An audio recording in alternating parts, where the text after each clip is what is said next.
নমস্কাৰ, এই মুহূৰ্তত লৈ আহিছোঁ কেইবাটাও গুৰুত্বপূৰ্ণ খবৰ আৰু এনে ধৰণৰ খবৰবোৰ নিতৌ পাই থাকিবলৈ চেনেলটো ছাবস্ক্ৰাইব কৰি ভিডিঅ'টোত এটাকৈ লাইক কৰি দিবলৈ নাপাহৰিব।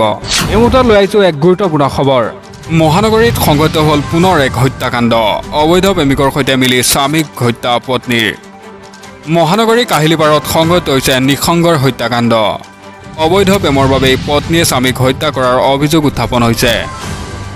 প্ৰেমজনিত কাৰণতেই জিতুমণি হালৈ নামৰ CRPF জোৱানজনক পত্নীয়ে অবৈধ প্ৰেমিকৰ সৈতে মিলি হত্যা কৰাৰ সন্দেহ কৰা হৈছে। ইতিমধ্যে আৰক্ষীয়ে গ্ৰেপ্তাৰ কৰিছে জোৱানজনৰ পত্নী হীৰামণি হালৈ। হীৰামণি হালৈয়ে অবৈধ প্ৰেমিক অৰূপ দাসকো গ্ৰেপ্তাৰ কৰিছে আৰক্ষীয়ে। অৰূপ দাস আছিল টিহু মণ্ডলৰ কিষাণ মৰ্চাৰ সভাপতি।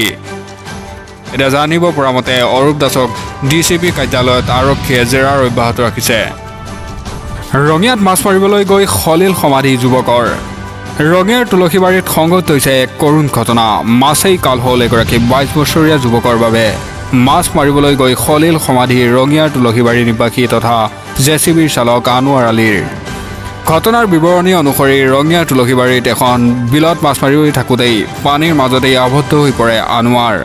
মাছ মাৰিবলৈ যোৱাৰ সহযোগী বন্ধুজনক উদ্ধাৰৰ বাবে সহায় বিচাৰে যদিও বন্ধুজনেও সাঁতুৰিব নোৱাৰাৰ বাবে উদ্ধাৰ কৰিবলৈ সক্ষম নহ'ল আনোৱাৰক, যাৰ ফলত জানত ডুবি খলিল সমাধি ঘটে আনোৱাৰৰ। শিশুজনৰ অকাল মৃত্যু ঘটনাই শোকাকুল পৰিৱেশে বিৰাজ কৰিছে সমগ্ৰ অঞ্চলত। পিছত স্থানীয় লোক উপস্থিত হৈ আনোৱাৰক উদ্ধাৰ কৰিবলৈ যায় যদিও ইতিমধ্যে যুৱকজনৰ মৃত্যু হয়। পিছত ঘটনাৰ সম্পৰ্কে আৰক্ষীক খবৰ দিয়াত আৰক্ষী উপস্থিত হৈ স্থানীয় লোকৰ সহায়ত যুৱকজনৰ মৃতদেহ উদ্ধাৰ কৰে। ৰাঙলুত নিচাযুক্ত দ্ৰব্যসহ এজন আটক কৰে আৰক্ষীয়ে। নগাঁও ৰাঙলুত বুধবাৰে ড্ৰাগছসহ এজন সৰবৰাহীকাৰীক আটক কৰা হয়। আটকাধীন যুৱকজন জাভেদ আহমেদ বুলি জানিব পৰা গৈছে। ধৃত সৰবৰাহকাৰীটোৰ পৰা 20টা ড্ৰাগছ ভৰ্তি কণ্টেইনাৰ জব্দ কৰে আৰক্ষীয়ে। গাঁওৰক্ষী বাহিনীৰ সহযোগত আৰক্ষীয়ে ড্ৰাগছৰ সৰবৰাহকাৰীটোক আটক কৰিবলৈ সক্ষম হয় বুলি জানিব পৰা গৈছে। ছেমিফাইনেল নেখেলাকৈয়ে ফাইনেলত প্ৰৱেশ কৰিব ভাৰতে। ICCৰ নিয়মে সুখবৰ কঢ়িয়াই আনিছে টিম ইণ্ডিয়ালৈ। সকলোৰে দৃষ্টিবদ্ধ এতিয়া গায়ানাত। আজি গায়ানাত অনুষ্ঠিত হ'ব ভাৰত বনাম ইংলেণ্ডৰ হাই ভল্টেজ T20 বিশ্বকাপৰ ছেমিফাইনেল। নিশা 8 বজাত অনুষ্ঠিত এই ছেমিফাইনেল মেটছ। ফাইনেলত স্থান নিশ্চিত কৰাৰ বাবে কিন্তু আজি গায়ানাত ধাৰাসাৰ বৰষুণ আৰু বজ্ৰপাতৰ সম্ভাৱনা আছে। গায়ানাত ভাৰত ইংলেণ্ডৰ মেটছ বৰ্ষাবিঘিন্ন হোৱাৰ সম্ভাৱনা আছে।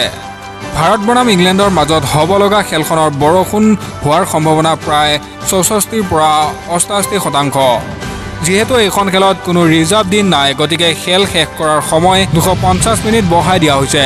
সাধাৰণতে ৰাতি 8 বজাত খেলখন আৰম্ভ হ'লে শেষ কৰা হয় সময় ৰাতি 11:40। কিন্তু বৰ্তমান পৰিস্থিতিৰ ওপৰত নজৰ ৰাখি খেলখন শেষ কৰাৰ সময় 3:50 শেষ কৰা হ'ব। বৰষুণৰ কাৰণে যদি খেলখন বাতিল হৈ যায় তেনেহ'লে ভাৰতে ইয়াৰ পৰা লাভ হ'ব। ICC T20 বিশ্বকাপৰ নিয়ম অনুসৰি যদি বৰষুণৰ কাৰণেই ছেমিফাইনেল বাতিল হৈ যায় তেনেহ'লে ছুপাৰ 8ৰ ফলাফলৰ ভিত্তিত ফাইনেলত প্ৰৱেশ লাভ কৰিব। যদি এনে হয় তেনেহ'লে ছুপাৰ 8ৰ পইণ্ট তালিকাত শীৰ্ষৰ দলটো ফাইনেলত প্ৰৱেশ কৰিব। ছুপাৰ 8ত ভাৰতে 3খন খেল জয়লাভ কৰিছে, আনহাতে ইংলেণ্ডে মাত্ৰ 2খন খেল লাভ কৰিছে। গুপ্তৰপাৰ হিচাপে ভাৰতে ছেমিফাইনেলত প্ৰতিদ্বন্দ্বিতা কৰিছে। যদি বৰষুণৰ কাৰণে খেলখন বাতিল হয় তেনেহ'লে ভাৰতে ফাইনেলত নিজৰ স্থান নিশ্চিত কৰিব।